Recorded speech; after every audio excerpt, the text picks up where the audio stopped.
ओम श्री गणेशाय नमः। श्री शिव महापुराणे द्वितीयायां रुद्र संहितायां तृतीय पार्वती खंडे अथ सप्तचत्वारिंशो अध्याय। हिंदी अनुवाद। ब्रह्मा जी ने कहा, तब हिमालय ने उत्साहपूर्वक दुर्गा और शिव जी का उपनयन संस्कार वैदिक मंत्रों द्वारा कराया।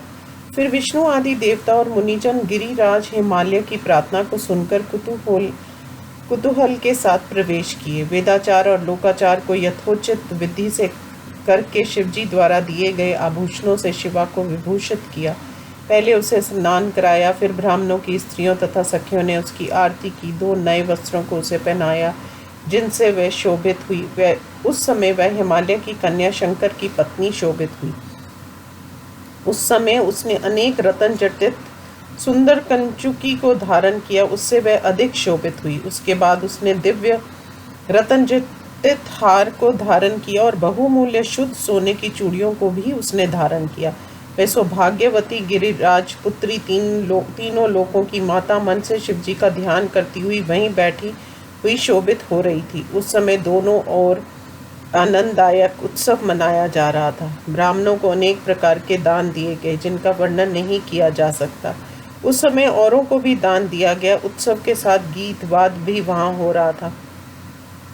फिर मैं, विष्णु आदि देवता तथा मुनिजन सभी प्रसन्न होकर उत्सव मनाने लगे। भक्ति से शिवा को प्रणाम कर और शिव जी के चरण कमलों का ध्यान कर हिमालय की आज्ञा पाकर अपने अपने स्थानों पर बैठ गए। इसी बीच वहां ज्योतिष शास्त्र के पंडित गर्ग मुनि ने गिरिराज हिमालय से कहा। गर्ग जी ने कहा, हिमाचल राजन स्वामी काली के पिता प्रभु पानी ग्रहण के लिए शिव जी को घर में ले आइए। ब्रह्मा जी ने कहा, शैलराज कन्यादान के योग्य समय को गर्ग के निर्देश से जानकर मन में प्रसन्न हुए। पर्वतों, ब्राह्मणों तथा औरों को भी प्रेम पूर्वक शिव जी को बुलाने के लिए वहां भेजा। वे पर्वत तथा ब्राह्मण हाथ में मंगल द्रव्य लेकर प्रसन्न होकर वहां पहुंचे जहां शिव जी उपस्थित थे।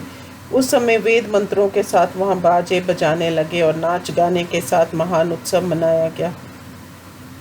बाजों की ध्वनि को सुनकर सभी शिव भक्त देवता तथा ऋषिगण सहसा उठ खड़े हुए। प्रसन्न होकर आपस में कहने लगे, शिव जी को ले जाने के लिए संभवतः पर्वत आ रहे हैं। ऐसा लग रहा है कि हम सबके बड़े भाग्य से पानी ग्रहण का समय आ गया।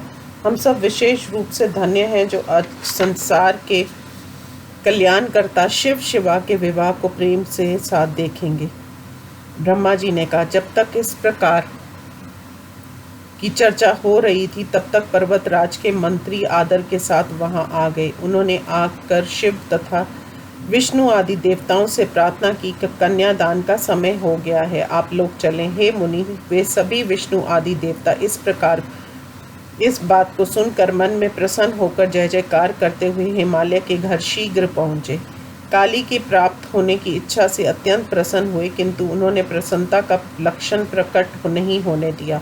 संसार का कल्याण करने वाले त्रिशूलधारी शिवजी ने प्रसन्न होकर मंगल द्रव्यों को लगाकर स्नान किया।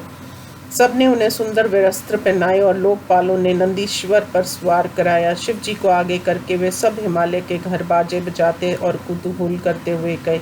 हिमालय द्वारा भेजे गए ब्राह्मणों तथा दिव्य देहधारी पर्वतों ने उनकी अगवानी की। सिर के ऊपर छत्र लगाए हुए और चंवर डुलाए जाते हुए शिवजी उस समय अधिक शोभित हो रहे थे। उस समय मैं, ब्रह्मा, विष्णु, इंद्र तथा लोकपाल आगे आगे चलते हुए शोभित हो रहे थे। उस महोत्सव में शंख, भेरियां, नगाड़े, बड़े ढोल, गोमुख आदि बाजे बार बार बजाए जा रहे थे। गायक मंगल गान गा रहे थे। स्त्रियां अनेक प्रकार से नृत्य कर रही थीं। इन सब के साथ संसार के एकमात्र हितकर्ता परम शक्ति से संपन्न होकर उस समय समस्त देवों द्वारा प्रसन्नता से सेवित तथा फूलों की वर्षा को स्वीकार करते हुए वहां गए।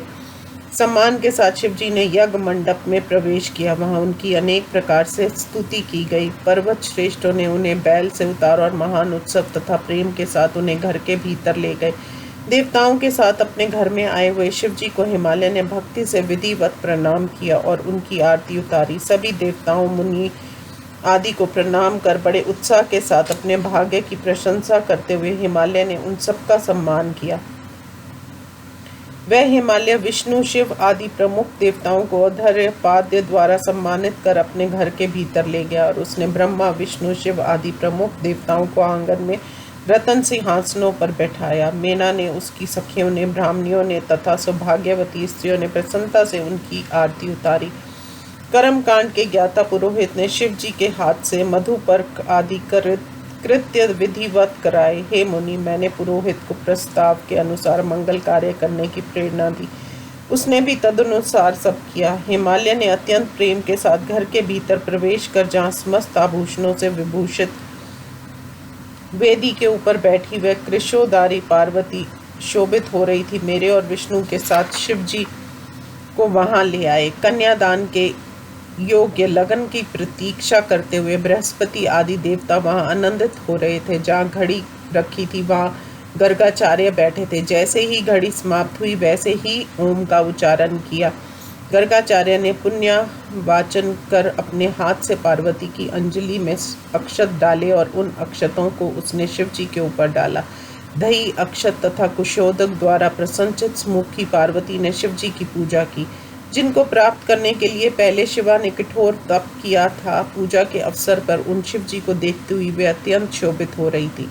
हे मुनि, मैंने गर्ग आदि ऋषियों से कहा, लोक व्यवहार में तत्पर शिव जी शिवा की पूजा करें। इस प्रकार वे दोनों पार्वती परमेश्वर लौकिक रूप से परस्पर पूजा करते हुए शोभित हो रहे थे। तीनों लोकों की शोभा से शोभित एक दूसरे को देखने वाले उन दोनों की लक्ष्मी आदि स्त्रियों ने आरती उतारी।